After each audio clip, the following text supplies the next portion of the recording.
camping. At the new position, we were to live under canvas. "It's very simple," said Sergeant Dawson. He was talking about the erection of a marquee. "I've been camping a lot in my time, and I'll show you." 30 signallers drove to the RAOC depot at Reigate in a 3-ton truck.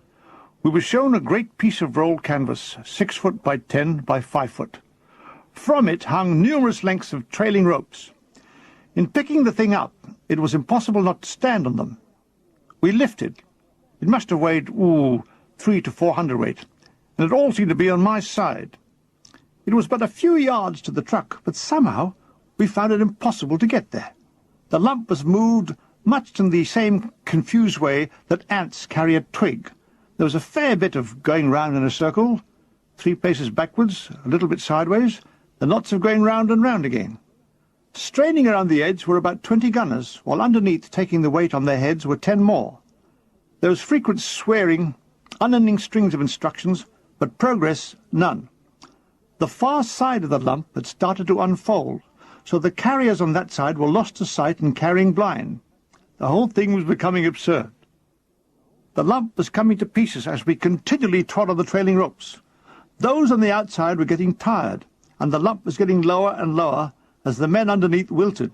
Finally, it collapsed with 17 gunners underneath. The second attempt started. This time we just dragged the thing by its trailing edges and forced it into the lorry like stuffing a chicken. The lump now seemed much, much larger. We crawled on top of it and moved off. On arrival, we dragged what was now a long, uncontrolled canvas mess through the woods to the site. Sergeant Dawson was waiting. "What in bloody hell have you done?" The Bombardier Hart explained. We've fucked it up, Sarge." "We'll never win this bloody war," said Dawson, as he circled the canvas monster. "Open it full length and try and fold it double on its side," he said. With a lot of twisting and untwirling, we finally got it like he wanted it, on its side. "Now," he said, "where are the poles?" A great hush fell on the multitude. "Poles, Sarge? Poles? Poles?" "Yes, bloody poles." 10 of us were sent back for them. By careful planning, we returned in time to finish work for the day.